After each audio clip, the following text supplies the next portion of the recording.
Hola Capicoders. Este es el segundo capítulo del paquete de automatización con Selenium y Java. Hoy nos centraremos en analizar las características del aplicativo web que son utilizados por Selenium para manipular los elementos web para la automatización. Finalmente adaptaremos estos elementos dentro de nuestro código. Bienvenidos.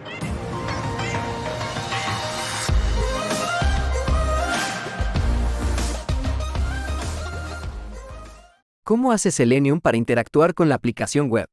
Selenium utiliza una poderosa herramienta llamada WebDriver, el cual le permite tener control e identificar la estructura HTML de tu aplicación web. Recuerda que una página web es un documento digital que está diseñado bajo una estructura de objetos de documentos que se encuentran almacenados dentro de una jerarquía, ligada a etiquetas, atributos y eventos. Toda página web inicia con el tag o etiqueta HTML, el cual nos marca el inicio de nuestra estructura web. Todo lo que vemos en pantalla lo vamos a ir encontrando internamente del HTML en la etiqueta body. Cada elemento con el que interactuamos normalmente se le conoce como elemento web. Estos contienen una estructura particular que definen el tipo de elemento que es y sus características. Miremos este ejemplo. En la aplicación vemos que hay un cajón de texto que al inspeccionarlo la estructura indica que es un elemento tipo input, dando más detalles del elemento en sus atributos. Miremos ahora este botón. Si lo inspeccionamos veremos que es de tipo button y también tiene sus propios atributos. Pero ¿cómo hace Selenium para identificar cuál caja de texto es la que necesita? Bueno, para eso vamos a entrar al mundo de los localizadores. Como vemos en la estructura de los dos objetos, ambos tienen una etiqueta interna tipo ID y tipo class. Estas características son las que definen al elemento y son las que Selenium utiliza para identificarlos y poder interactuar con ellos. Los siguientes son los localizadores más utilizados: ID, Name, Class Name, Text, CSS Selector y XPath. Los localizadores ID y Name suelen ser únicos dentro de la estructura HTML, por lo que son los localizadores que debemos tratar de utilizar la mayoría de las veces. Sin embargo, en la mayoría de aplicaciones web no vamos a encontrar en todos los elementos estas dos características. Por lo que se debe recurrir a los siguientes en la lista: Class Name y Text. Estos nos ayudan a ubicar el elemento con una precisión un poco menor a la de los dos primeros. El class name muchas veces suele repetirse entre objetos del mismo tipo, mientras que el text va a estar ligado al idioma en la configuración de la página. Si la página llega a tener varios lenguajes en su configuración, tendremos que crear varios tipos de localizadores de acuerdo con los idiomas que se estén manejando, lo que complica un poco más su manejo. Hay elementos que no se podrán identificar tan fácilmente ya que no poseen los localizadores que ya hemos visto. Ahí es cuando utilizamos métodos de localización más compuestos como CSS y XPath.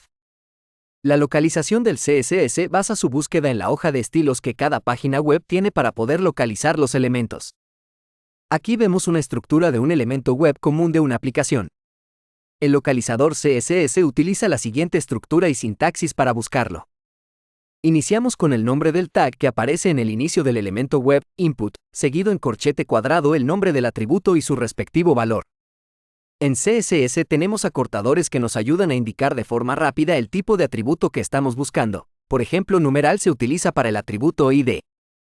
Utilizando el acortador tendremos lo siguiente: input numeral first name o solo numeral first name. Otro acortador que tiene CSS es punto, que se utiliza para indicar que el atributo es el class o class name, quedando solo como input.myform o solo.myform. XPath es un lenguaje de consultas utilizado para seleccionar elementos en un documento XML o HTML. Al igual que CSS, XPath es una búsqueda compuesta y más compleja que basa su búsqueda en la estructura DOM del aplicativo HTML. Tenemos dos tipos de XPath. 1. XPath absoluto es una ruta completa que comienza desde la raíz del documento HTML y desciende a través de los diferentes nodos. Por ejemplo, HTML, body, div, 1, form, input, 2. Este tipo de XPath no es recomendable ya que cualquier cambio en el HTML puede afectar su funcionamiento. 2. XPath relativo es una ruta que comienza desde un nodo específico en el árbol HTML y desciende desde allí. Por ejemplo, input, @id igual a username. Este tipo de XPath es más flexible y menos propenso a romperse con cambios en el HTML. Al ser el XPath relativo el recomendado para utilizar, analizaremos su estructura. Iniciamos con dos barras inclinadas, lo que indicará que buscaremos el nodo en cualquier lugar del documento. Luego ponemos el tipo de elemento, como por ejemplo button o input. Similar a CSS, entre corchetes cuadrados vamos a poner el nombre del atributo y su valor, solo que en este caso el atributo iniciará con un arroba, como por ejemplo @id o @class. Muy bien, ahora que tenemos más claro cómo se pueden encontrar los elementos web a partir de los localizadores, podemos pasar al código y ver cómo se interactúa con ellos. Para esto, nos dirigimos al proyecto que creamos en el primer video y en la clase principal vamos a utilizar el driver que ya instanciamos para escribir lo siguiente. Driver.findElement y entre paréntesis vamos a poner by. By es un mecanismo utilizado por el WebDriver para poder determinar el tipo de localizador que vamos a utilizar. Al poner by punto, la aplicación nos muestra los diferentes localizadores que ya vimos previamente. En este caso vamos a utilizar by.id. Nos dirigimos nuevamente a la estructura del elemento HTML y copiamos el valor del atributo id y lo ponemos con comillas dobles dentro del paréntesis del by.id. Esta línea de código ya nos permite encontrar el elemento web. Con la descripción que dimos ahora debemos asignar el objeto encontrado a un nuevo elemento en el código. Para eso vamos a llamar al inicio de la línea a la clase WebElement y le asignaremos el nombre txt_username e igualamos a lo que teníamos previamente. No olvides importar la librería a tu clase para que pueda reconocer la instancia del WebElement. Ya teniendo el nuevo objeto cargado con el resultado de la búsqueda, en una nueva línea ponemos txt_username y agregamos un punto. Al hacer esto, el driver nos mostrará las diferentes interacciones que podremos utilizar con este objeto. En este caso vamos a utilizar la interacción sendKeys. Esta orden nos permite insertar texto en el objeto web seleccionado. Entre los paréntesis entre comillas dobles pondremos el texto que queremos que se escriba en el objeto web. Ahora podemos ejecutar nuevamente y ver cómo interactúa el robot con la aplicación web.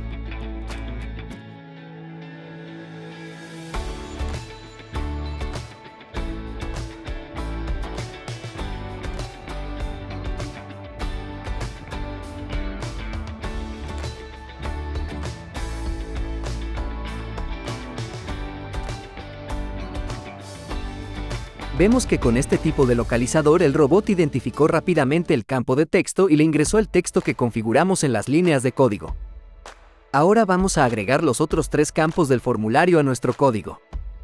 Para eso podemos duplicar las dos líneas de código que ya pusimos, pero cambiamos el ID que se debe identificar. También cambiaremos el contenido a escribir y finalmente el nombre del objeto web que recibe el resultado de la búsqueda.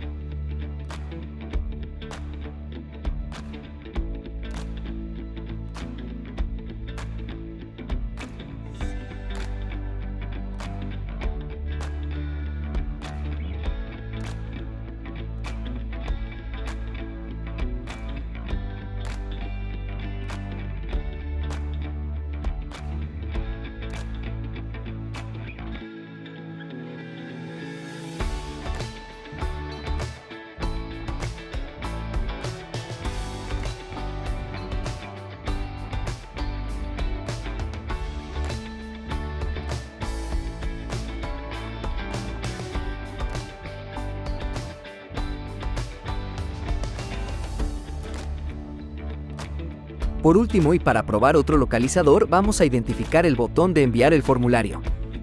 En este caso vamos a utilizar XPath. Primero debemos cambiar ahora en el by el tipo de localizador de id a XPath. Como ya vimos previamente, la estructura inicia con dos barras inclinadas al inicio. Luego pondremos el tipo de elemento que al inspeccionar vemos que es un tipo button. Seguido ponemos con @ el atributo a utilizar, en este caso el id y su correspondiente valor. Aquí una pista de cómo probar si nuestro XPath quedó bien creado o no. Desde el navegador Chrome pulsamos F12 para que nos muestre la vista del HTML y luego pulsando al mismo tiempo la tecla Control y la letra F se nos habilitará una barra de búsqueda en la parte de abajo. Ahí ponemos nuestro nuevo XPath y el mismo Chrome nos resaltará el elemento o elementos que pudo identificar con esa estructura. Para el botón le vamos a cambiar la interacción de sendKeys a click. Lo dejamos con los paréntesis y finalizamos con punto y coma.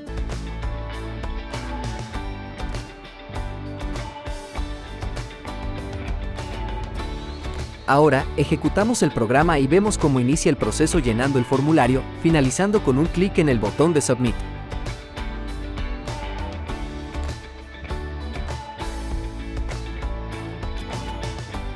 Muy bien. Ahora ya sabemos cómo identificar los elementos web de nuestro aplicativo que queremos probar y podemos interactuar desde nuestro código.